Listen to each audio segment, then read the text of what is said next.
Greetings. In this video, I'm going to take a look at a couple of images of student work and open these images up in Photoshop and prepare them for a print quality portfolio. I'm going to talk about the resolution of the images, how to color correct them, and how to crop them. Just a kind of a quick all-around fix for a variety of types of images. I have a folder with 6 images in it. I have, let's see if we hit type here, I have 2 Adobe PDFs, 3 JPEGs, and a PNG file. I've come to SketchUp, and I can just show you what they look like for reference. So the PDFs you could view here. So I have a board that's really ready to go, but I was thinking I'd make it a JPEG, change a PDF into a JPEG. Here is a scan. This was a physical scan, so this is a piece of paper that was, this is a printout from SketchUp that was hand-drawn on, and then that piece of paper was scanned on a flatbed scanner. This is a hand drawing that was photographed with a camera phone. A model that was photographed with a professional camera on a model stand. A very casual picture of a material board sitting on a counter, poorly shot. And just our friend from SketchUp. So these are the 6 things I'm going to look at. And again, resolution, color correct, and crop. And I'm going to go through it pretty quickly because you have 6 examples, so I'll be repeating the same thing a number of times. Here in Photoshop, we have the material board, the drawing, the person, and the model. I did not open up the PDFs yet. When you open up a PDF, it is it's a kind of a rare time in when you're converting a file that you could actually kind of choose what the resolution is going to be. Typically, things are being exported from CAD or from SketchUp or from Revit. PDFs are being exported, and this is a rare time that you can actually adjust the resolution of them. When you get things out of a camera like this, or this is a JPEG, I believe, or a PNG, it is set. Its resolution is set. What you have at this point is what you have to live with. When you have a PDF and you open it in Photoshop, you actually get to adjust its resolution. So what I'm going to do is right-click and open with Photoshop, and here is what I'm speaking of, an opportunity to adjust. So this is the size that it was created. So when she created this, she created this board in InDesign, it was a 18 by 24 inch board, and the resolution was set to 300.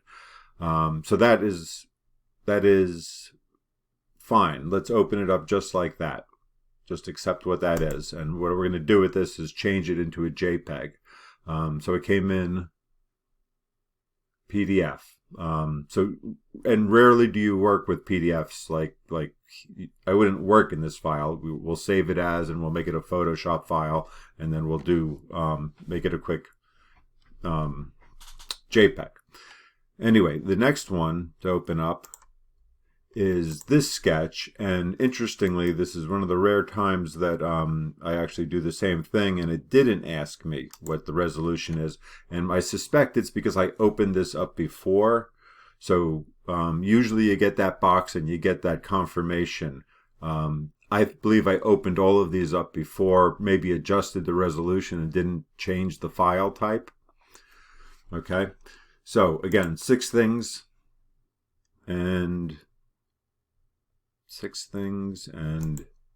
so now I'll go back to details, view details. So this is in the folder.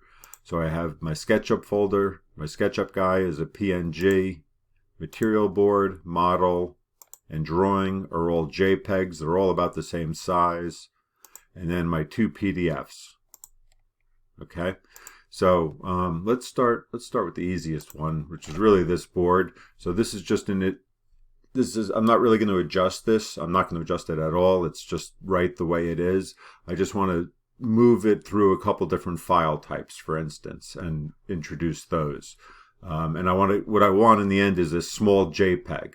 So she created the big PDF out of InDesign, and I am going to come, I don't know that this step, let's see, what is this, save to Creative Cloud? No, I want to save it on my computer, and I'll save it here. And it's in the folder it was in.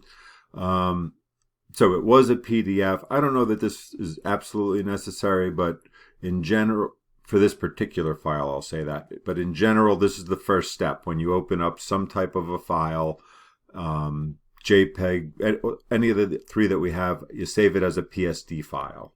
PSD file. And I'll save that. And now we get some Photoshop format options. We'll say OK to that. And now up here, same file is a PSD Photoshop file.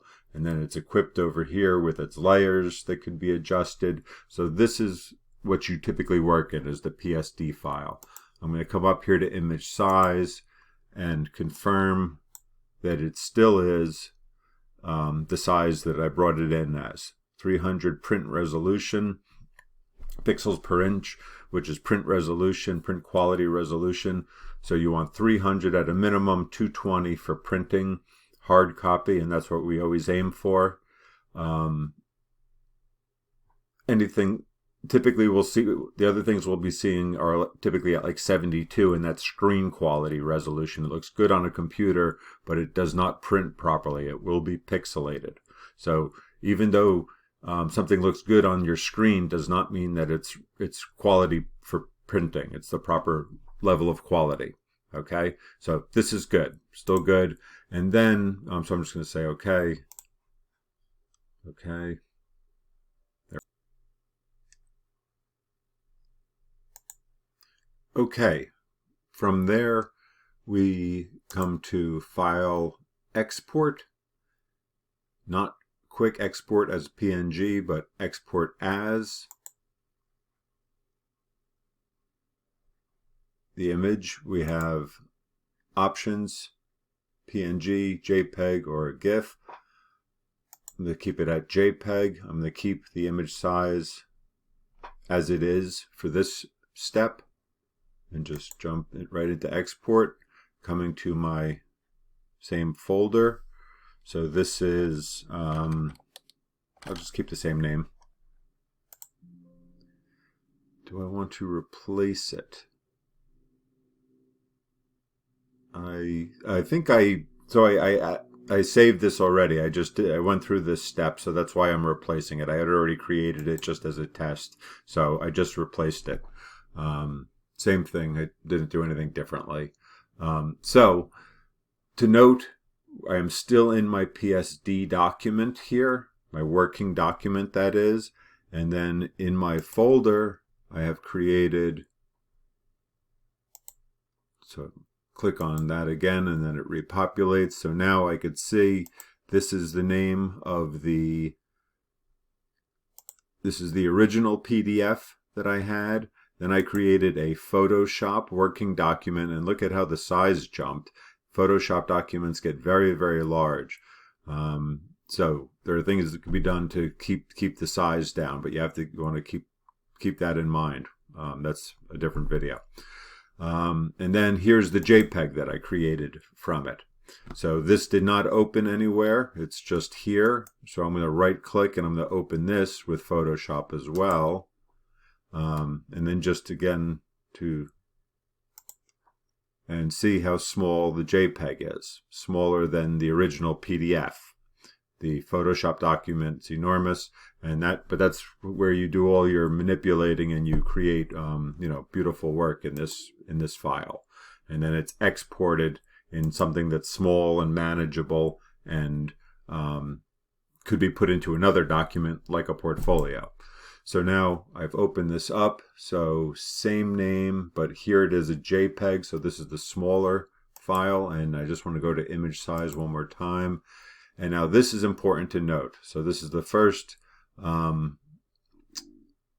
example of something that's not print quality. All right. So when I exported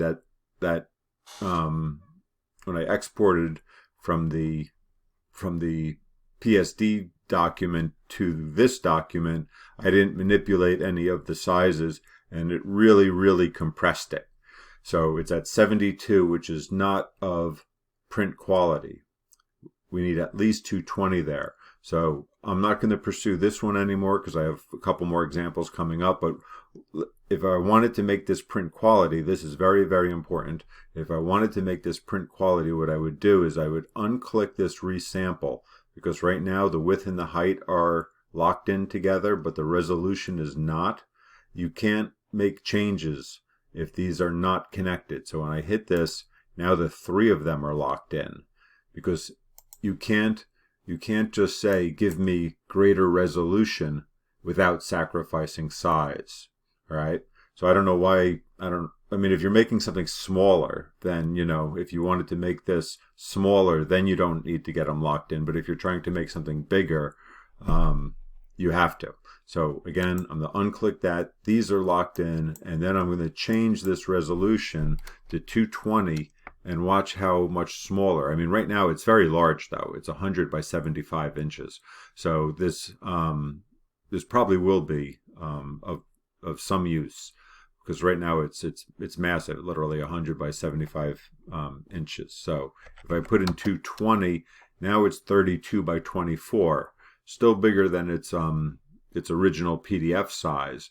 So that means that if you're going to physically print this, you can't make it any bigger than 32 by 24 inches, and that's a big poster. Or we could go all the way up to 300, and there it is again, back to 24 by 18 inches. So again, let me just say okay here. So the important part of this is that it's the same exact size, and now it's a JPEG, which is a condensed file. That's the moral of the story here, right? We had a PDF that came out of InDesign. We wanted to pretend like we wanted to come here. We did want to change the file type. All right, we have to put it somewhere in we want to put it in a portfolio, and it's easier to work with JPEGs than putting PDFs into InDesign. So a JPEG is the type of file that you can put into a portfolio. So in order to do that, we took the step through the PSD Photoshop and created this file. Maybe now we don't need this file and we could actually throw it away. That's a possibility. Or if we wanted to manipulate that board further, we could work in that file. Okay, so that's lesson 1, example 1.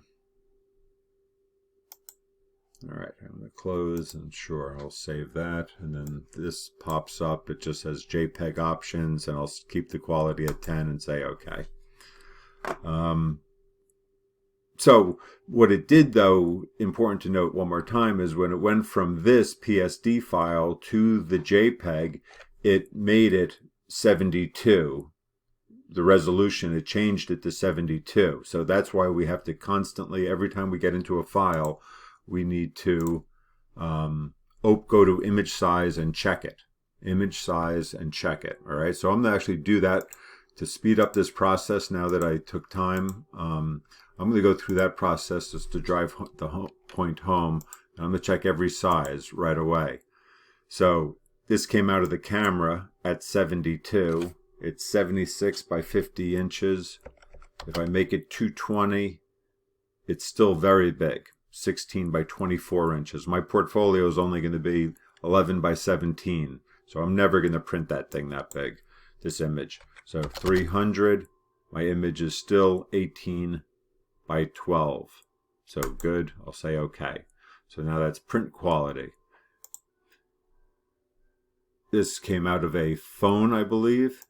Image size. And again, very big, 56 by 42, but poor resolution. So now this camera was not as strong as the previous camera. What was I just looking at?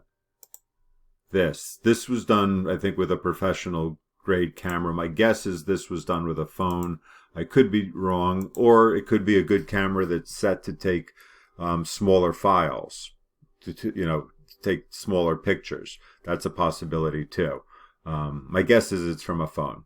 And so if I turn this to 220, I'm down to 13 by 18. Still bigger than my portfolio. If I go all the way to 300, now I'm down to 10 by 11. That's about as small as you'd want to get it. So for this case, I think I might cheat, make it 220, and keep the file a little bit bigger. It's bigger than I'll ever need it. But actually, I might want to crop this one down and it might get smaller. So I'm going to cheat, make it 220. I've heard to the naked eye, you can't tell the difference between 220 and 300. If you could accomplish 300, that's great. If you're in a situation with a particular camera or you got an image off of Google, and 220 could suffice. This is my PNG out of SketchUp, image size. So this is coming out at 96, slightly better than 72, but nowhere near print quality. It's a very big image. 300 nets me a 24 by 13 image. Now, if this were a large rendering going on a 24 by 36 inch board, it would fill up a board. So that's plenty big still, I would say. So I'm going to keep that at 300. I just want to quickly jump into SketchUp. As an important side note, here's my image. When I created that PNG, I came to File Export, 2D Graphic. Here I'm creating it. I have options again, PNG or JPEG. There are differences, but that's another video to talk about. And then very important, I come here to options. So typically when you come here for the first time, it says use view size, and this is specifically related to the resolution, everything we've been talking about. So if you use the view size, that means you're using the display, the computer display essentially, and you're going to get a tiny crummy image. If you unclick that and you set the size of this image, and you take the smaller number and turn it to 4000 and then say OK, and then, so let's just say, yeah, so my other one was a PNG, and this one I'll make a JPEG. So that SketchUp, man. SketchUp, man, JPEG. And then I'll export it. And that's exported and should be arriving in my folder here. SketchUp Man JPEG. Right click, open Photoshop.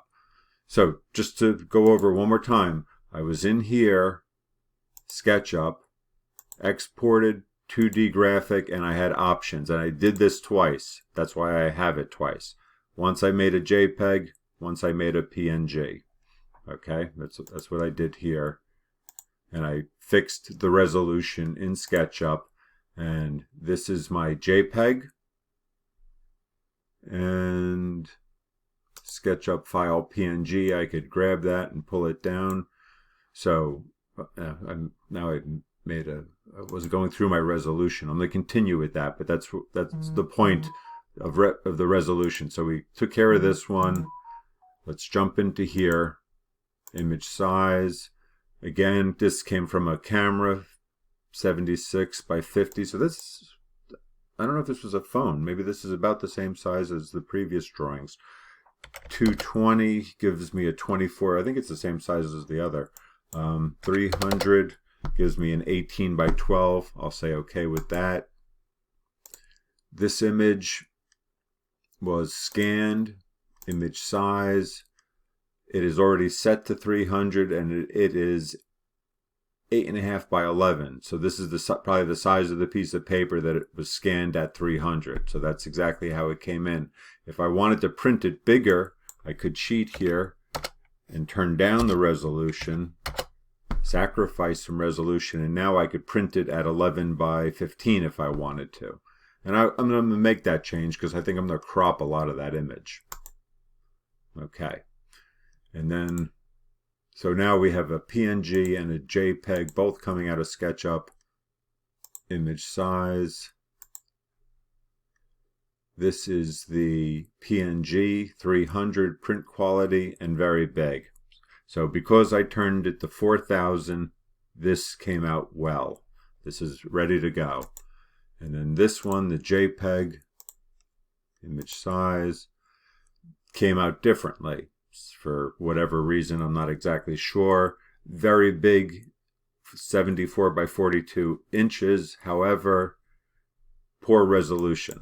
So turn that to 300, and I still have a respectable size 23 by 13 inch image. Okay. So that is, nothing else is going to happen to these. This is my scene coming out of SketchUp, and all I had to do was check the resolution to make sure that it was ready to go for my portfolio. So let's close those down. So that was all digital production, and now we're into some physical objects. All of our resolutions are good now, so let's get into some more interesting repair work. So my history is open, window, history, window layers. My layers are over here. My property box is open. So all those tools are right there under window. And this drawing was photographed nicely. The camera was centered. The border is nice and even all the way around, so I could see the whole paper. I could judge how the drawing was laid out. If you zoom in too much and you don't show your instructor or whomever's looking at it where the border ends, then they can't necessarily judge how you compose the whole sheet. But that being said, I am going to tighten this up and crop it. So here is the crop. And it comes in looking like that. And here is crop options. So I don't want a square. Let's see, ratio. Is that what I want?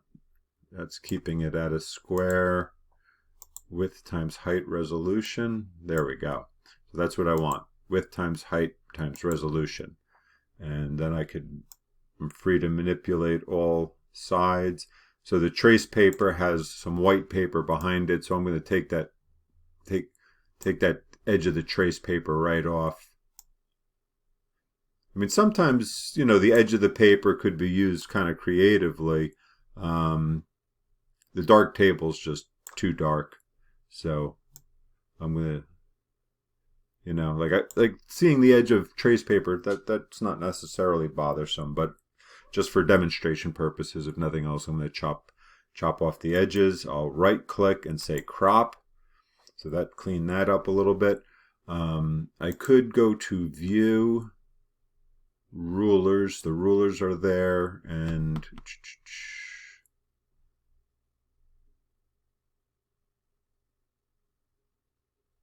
show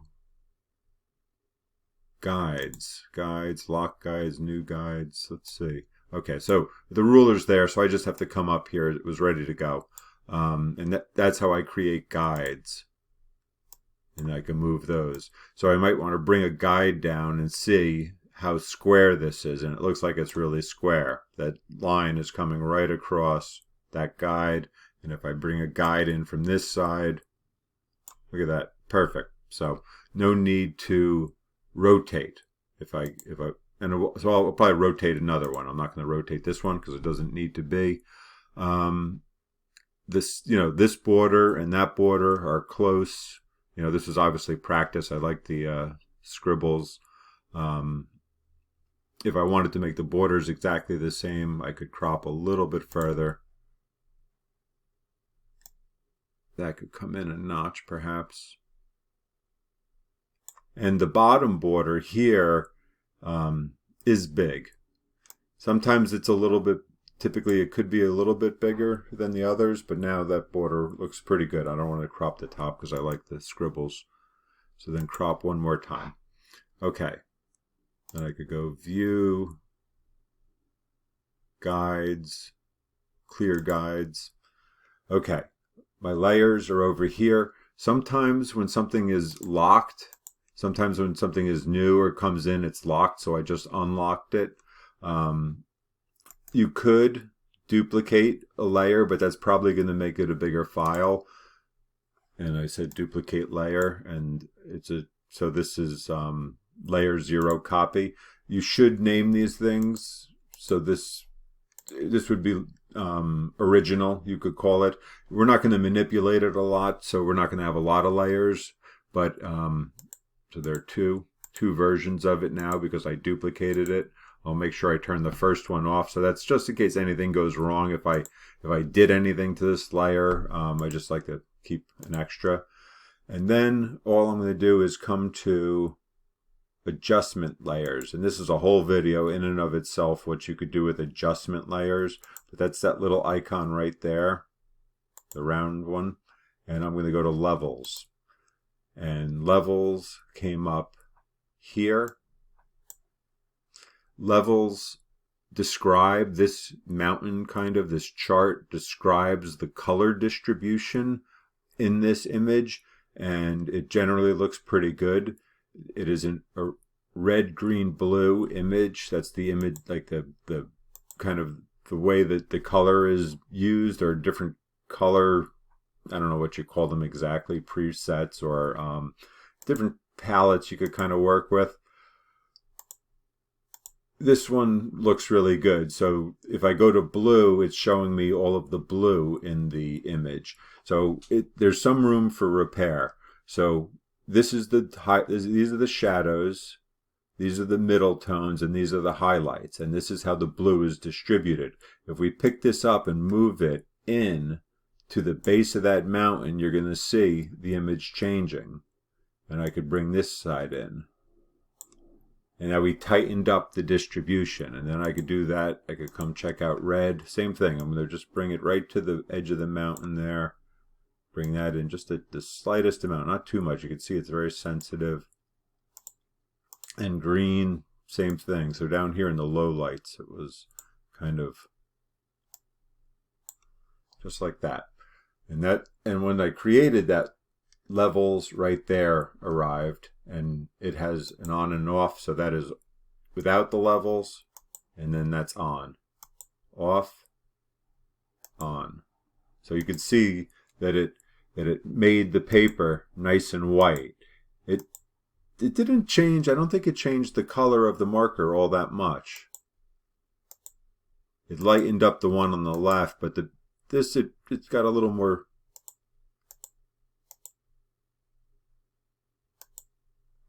It pulled a little of the peachiness out of it, perhaps. Very, very, very subtle. It was photographed well. That's why. So it's nicely squared up, cropped, and color fixed. So it is a JPEG. We corrected the size already, so I'm just going to do a save. So it wants to save as a PSD file at this point because I created these layers, so that has to happen. So we'll say save, okay. I could have done that before. I didn't. Now upon saving, it's going to make me make it a PSD file. I mean, we could have seen what the other options are, but once I added these layers, that's what I mean by the working file. Because it's a PSD file, so that's where the layers and all that magic could occur. Can't happen in a little JPEG. So I'm going to close that one. I'll take a quick look one more time. And then, so there I just created.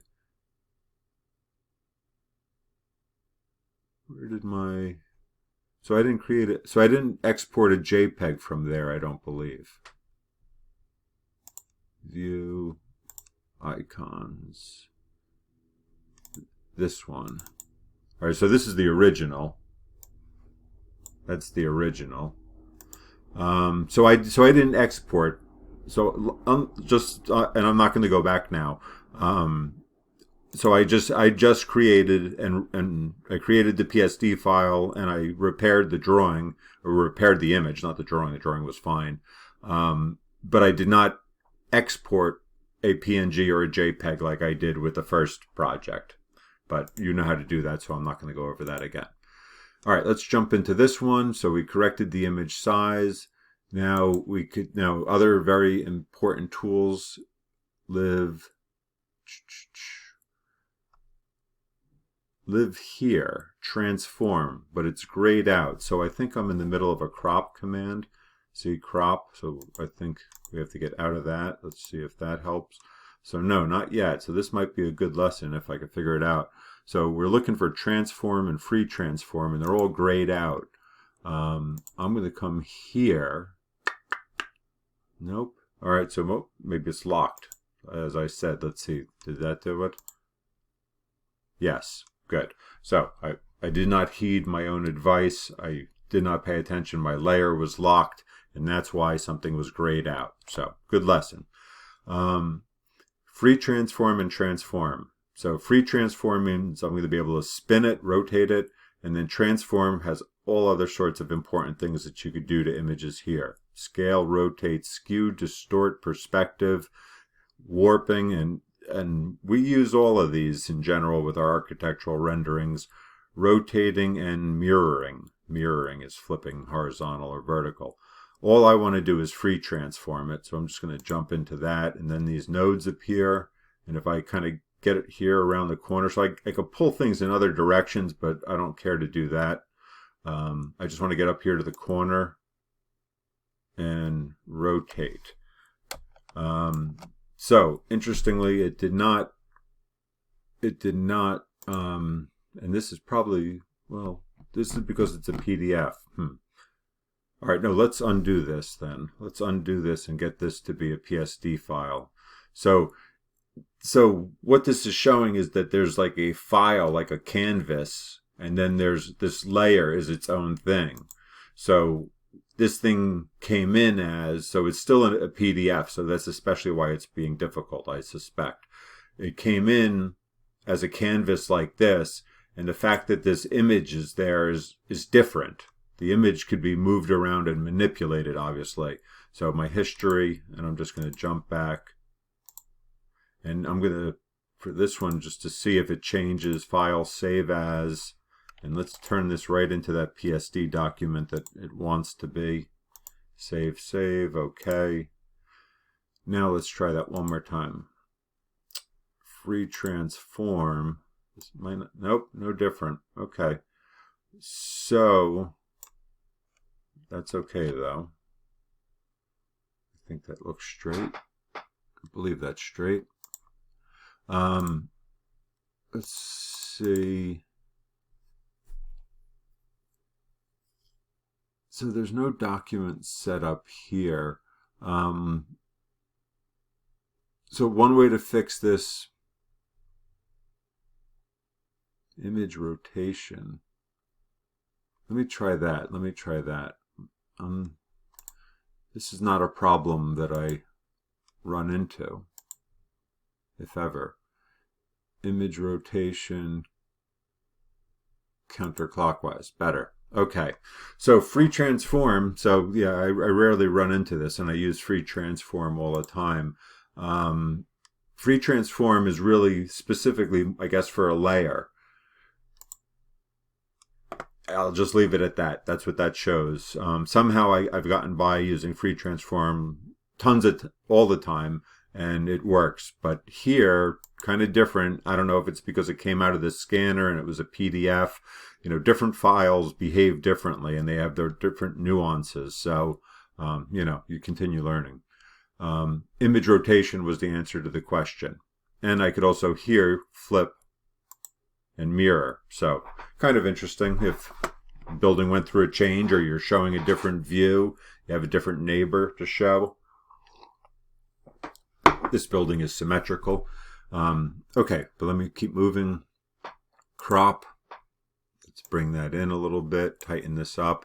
So got these lines, drawing lines that maybe we don't want them to go off the page. This one's I'm gonna crop it. I'm gonna crop it. Too far away. I'll let that tree go and show that corner.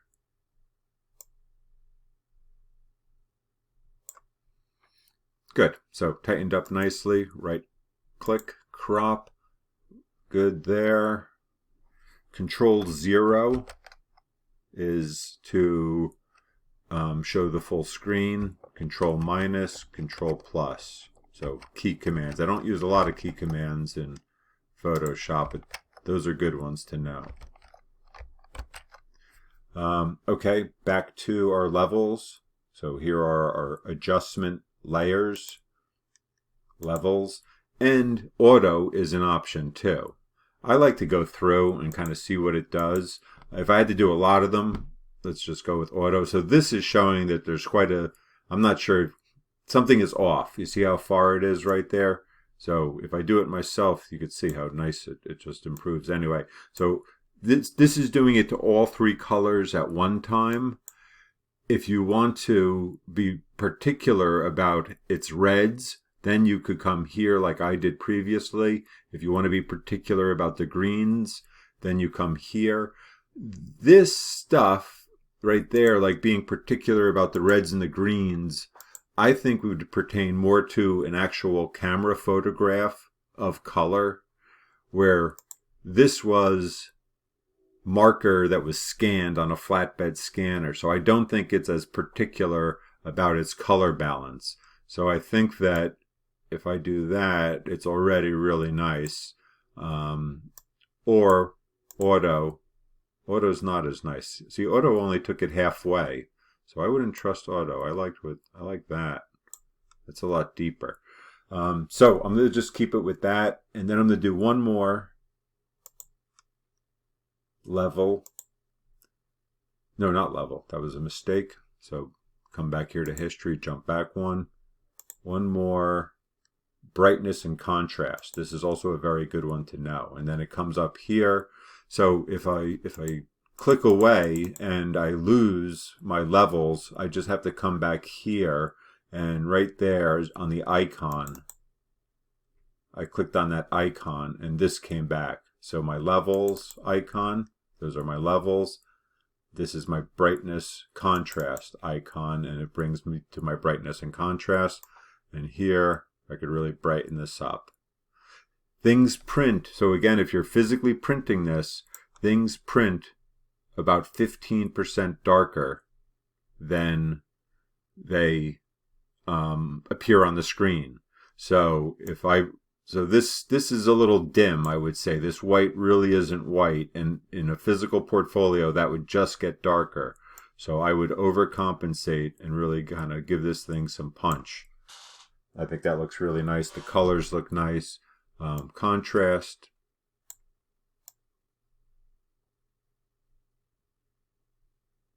Yeah, I think you could up the contrast too. It's a nice dynamic drawing. So then I could come here, brightness, contrast, off, on. Very dramatic difference. File, save. 2 more to go, super quick. The material board is the most problematic. This one's a really nice model. It pulls into 2 pieces. We check the image size, unlock the background, levels. So this distribution looks good. Let's see what auto does. Brightened it up a bit. Let's go with auto. But let's see if we could let's see what the red. So pushing in that red. Pushing in the red is like making it more green. So I'm not gonna oh, look at that blue. That blue's all the way away. Is that what I wanted? Let's see. Now that I've started green, I've started it. There you go. That looks better. What I was thinking about was trying to get a little bit of the orange out of it. So that's how you could do it. If you have one particular color causing a problem, You could do that. So let's just see. So that's my levels off, on. Much better, and it got rid of the yellow. I don't like wood when it's too orangey, and like corrugated cardboard that we use is really like an ugly orange. So this really helps pull out kind of ugly colors. Maybe it's a little green or something, I'm not sure, but you keep playing with it.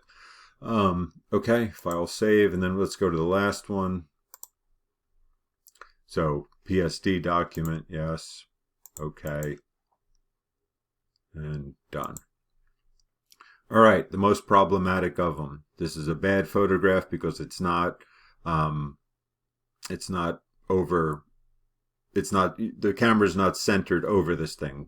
This whole thing is leaning away from us. We see all this stuff on the table. Like let's pretend as if like this unique piece of work got lost, for instance, and this is all we have. I mean, it is kind of a cool casual picture, but even that could be cleaned up, I would say. So let's start with unlocking the background for certain, and let's rotate this thing so that at least the bottom is level with it. So edit, transform, rotate.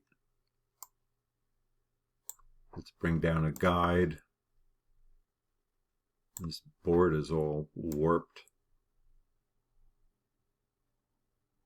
Something like that. So again, we're manipulating just a layer, and the canvas is different. So the original canvas that's created is something different. I'm going to right click and crop, so it's going to crop these triangles off. Or no, I'm not. I'm just finishing the command. I'm not cropping. I just rotated. So so the rest of that might be there actually off the canvas, which is fine. I am going to crop this thing anyway. Yeah, let's crop it. That's really the next step. So I do like the text up there. This could, yeah, so the rest of the image is still down there, but I want to clean this up.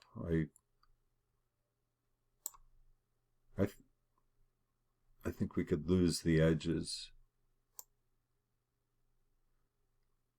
I don't know. You can make an argument for leaving some of that stuff, but just for the sake of it, I'm going to chop it down and try to do.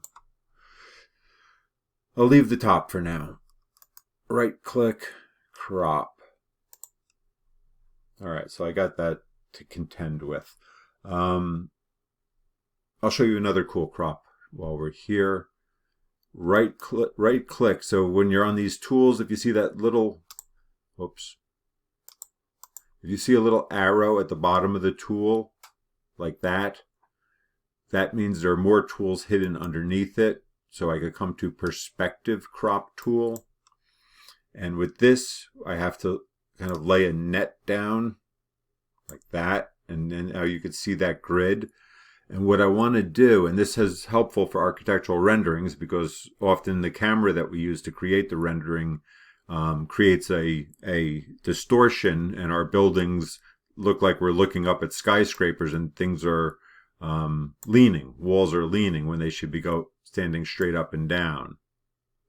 So what I'm going to do is I laid this net down and I'm going to pull it straight out, and I want this grid, this net, to run parallel to the end of this board. And I'm going to do the same on this side. I'm going to pull it out. And this isn't like, it's really cool and interesting, but it also creates more distortions in other ways. So this should take this board and kind of stand it up now.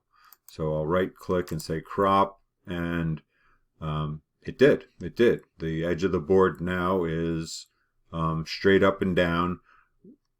Lost a little bit there, but that's quite a big recovery. Now I'll go back to the other crop. If you take good photographs in the first place, this is not an issue. At this point, I mean, you could come in here and like color and rebuild this board, but I'm not going to do that. That would be way above and beyond. So I'm just going to crop it down tight, and it's as if these materials got lost, but now we have a nice clean record of them. So I'll pretend like I don't need that text. And I'll just crop that piece of paper right there. Crop.